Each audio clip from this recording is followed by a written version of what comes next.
Louvado seja nosso Senhor Jesus Cristo, para sempre seja louvado. Irmãos, bem-vindos a esse momento da meditação da Palavra do Senhor.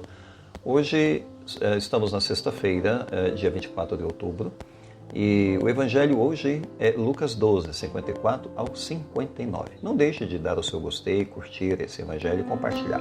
Vamos agora iniciar a proclamação do Evangelho de nosso Senhor Jesus Cristo, segundo São Lucas, glória a vós, Senhor. Naquele tempo, Jesus dizia às multidões: quando vedes uma nuvem vinda do céu, logo dizeis que vem chuva. E assim acontece. Quando sentis soprar o vento do sul, logo dizeis que vai fazer calor.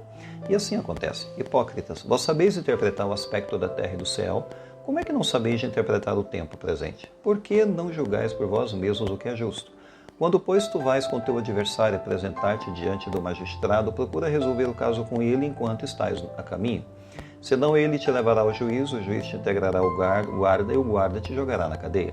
Eu te digo, daí tu não sairás enquanto não pagares o último centavo. Palavra da salvação, glória a vós, Senhor. Bem, caros irmãos, hoje Jesus aborda uma questão muito importante para a nossa vida, para a nossa caminhada cristã, que é a cegueira espiritual.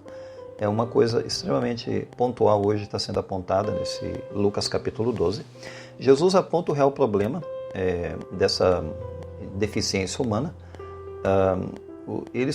Os judeus pareciam ser peritos em ler o mundo natural, capazes de ler os movimentos do vento, enfim, as estações, etc.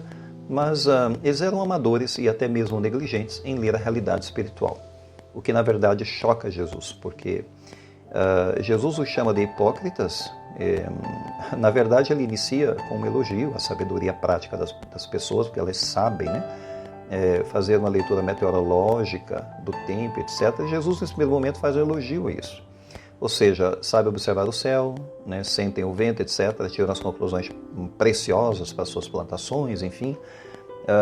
Isso é fruto da experiência, e é fruto assim, do desejo de se preparar para os eventos futuros, aquilo que poderá vir pela frente. Mas, ao mesmo tempo que Jesus elogia no primeiro momento, ele endurece no segundo momento, chama deles de hipócritas. E aqui ele muda o tom de voz. Hipócrita significa alguém que apenas representa, ele é uma espécie de ator, usa uma máscara, ou seja, ele vive uma desconexão entre a sua pessoa e a vida real. Podem ser sagazes, sim, nos assuntos materiais, saber ler as coisas do mundo físico, mas usam máscaras de ignorância, inclusive, em relação ao destino de suas almas. E o destino da alma não pode ser ignorado, porque isso é muito perigoso. Enfim, a vida espiritual pode se tornar um palco, uma teatralidade, e que não leva uma concretude para a jornada de salvação da vida da pessoa.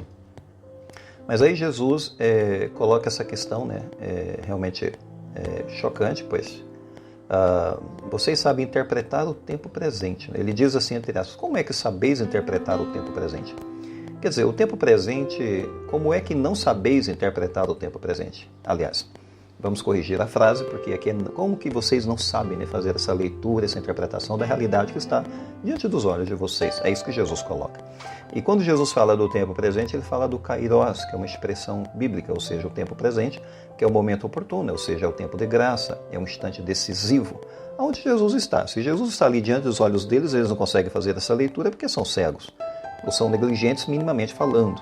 Ou seja, Jesus está ali fazendo milagres, manifestando uma poderosa palavra, ou seja, os ventos de misericórdia de Deus sopram nesse momento, graciosamente através do mundo e a presença de Cristo.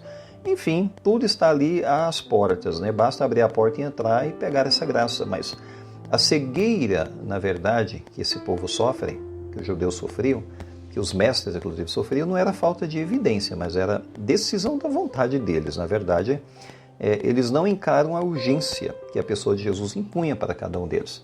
E se a pessoa não encara a presença de Cristo como urgente, então está perdendo uma bela oportunidade de salvar as suas vidas, suas almas, o seu mundo, inclusive. Ou seja, há um apelo aqui à consciência. Por que não julgais por vós mesmos? E Jesus apela à consciência porque Jesus pede, ou seja, minimamente um ato de inteligência, um ato de liberdade.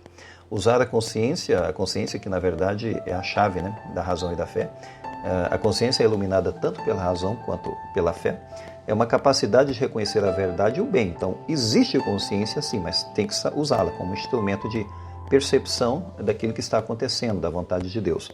Enfim, e a parábola final que Jesus acaba propondo, né, mostrando a urgência da reconciliação, enfim, quando ele diz: procura resolver o caso com ele enquanto estás a caminho, que é uma imagem do caminho do tribunal que ele coloca aqui. Resolver o que está ao longo do caminho com seu adversário, é claro. Portanto, ele cria uma metáfora para dizer a necessidade urgente de reconciliação.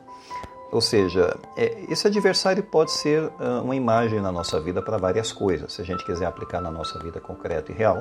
Primeiro, o adversário pode ser aqueles que temos ofendido, talvez temos dívidas de perdão com alguma pessoa.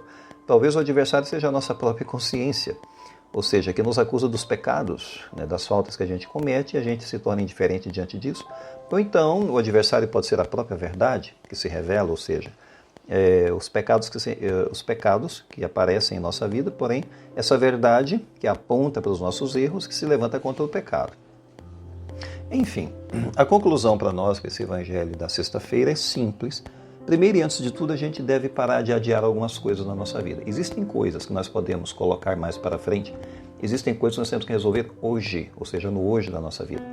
Será que nós somos capazes de ler, né, bem o tempo meteorológico? Porém, a gente negligencia os sinais de Deus na nossa caminhada e na nossa vida? Enfim, é uma pergunta, pois o kairos, o tempo de Deus, ou o tempo oportuno, o momento, né, que é favorável, é o momento que nós vivemos, é o hoje.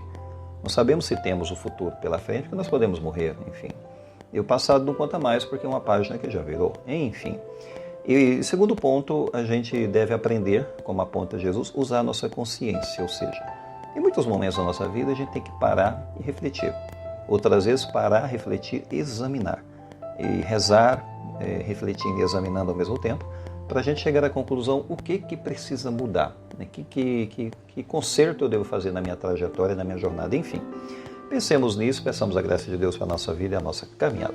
Louvado seja nosso Senhor Jesus Cristo para sempre, seja louvado.